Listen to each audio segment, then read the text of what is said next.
incident near the Living Hope Church, which is located north Chelan Avenue and Toulouse Street in downtown Wenatchee. Information being received was there was a subject at the location shooting at the church.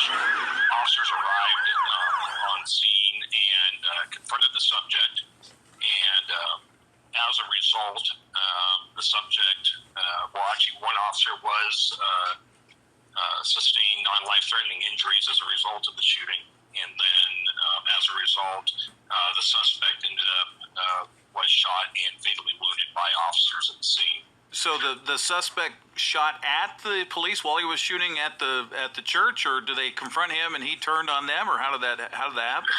So everything's still very early in the investigative process.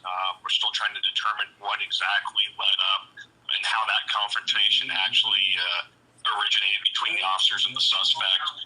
As I mentioned, the suspect was observed physically shooting at the church when the officers arrived. But to the circumstances between how that contact was initiated between the officers and the suspect, that part of the investigation is still ongoing.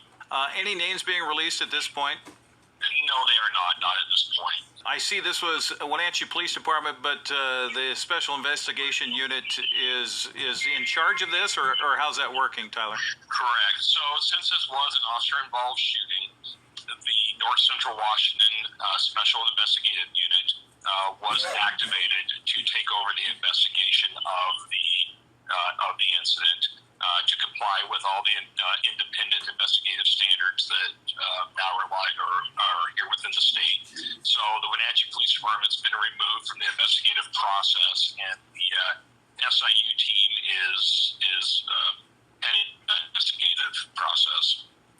Okay. Undersheriff, can you tell us the condition of the officer who was shot? Is he doing okay?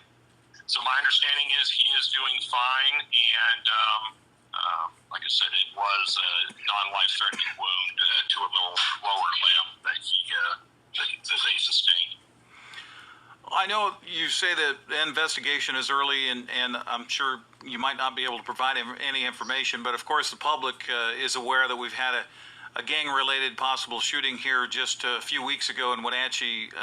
Do you know of any correlation here, or is this gang-related at all? Are you aware of? At this time, I'm not aware of any gang correlation with this shooting as compared to recent shootings in the Wenatchee area. But like I said, we are still very early in gathering all the facts and trying to determine the circumstances around this incident. Obviously, with Apple Blossom underway and parades going on and things like that, I'm sure that the scene around the crime area where that occurred this morning, I know that there was quick response. Can you talk to us related to Apple Blossom and things like that as far as the rest of the festival? Or is there any impacts that can be anticipated? So the actual shooting at scene was very relatively close to Memorial Park, obviously where all our food vendors are for the Apple Blossom Festival, and it was, of course, the parade day. The parade was not impacted by this incident. Neither was operations or any of the festivities at Memorial Park. Biggest impact at this time is the fact that the scene around the church and a lot of the side streets are still closed and will remain closed probably until this evening, until all the scene investigative process is completed. Undersheriff, I know it was early in the morning, but there was probably some folks that were around that vicinity when this incident took place. I know there's been some images that have been placed on social media and things like that. Are you guys, as far as the investigation concerned, if anybody's got any video or anything like that, are you asking them to help out with your investigation? Absolutely. So we've been fielding phone calls actually throughout the day, especially through Rivercom Dispatch Center, people that have called in, identifying what they've witnessed, whether they had video or not. And obviously we're encouraging citizens that anybody that has that information that has not been contacted and feels it's relevant, please contact Rivercom, and then they can obviously put your information through, or their information through to the investigative team members, so they can be contacted. Undersheriff, what's next steps here? So, like I said, it's still a very active scene today. There's still several outside agencies coming in to help work on the investigation.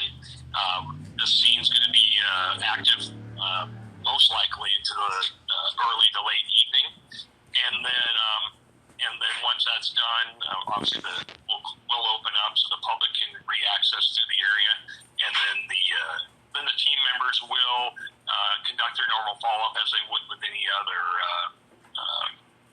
investigation that they're working on. So this will be a process that goes on for some time. Well, Under Sheriff, thank you very much for taking the time to join us here on the NCW Life Channel.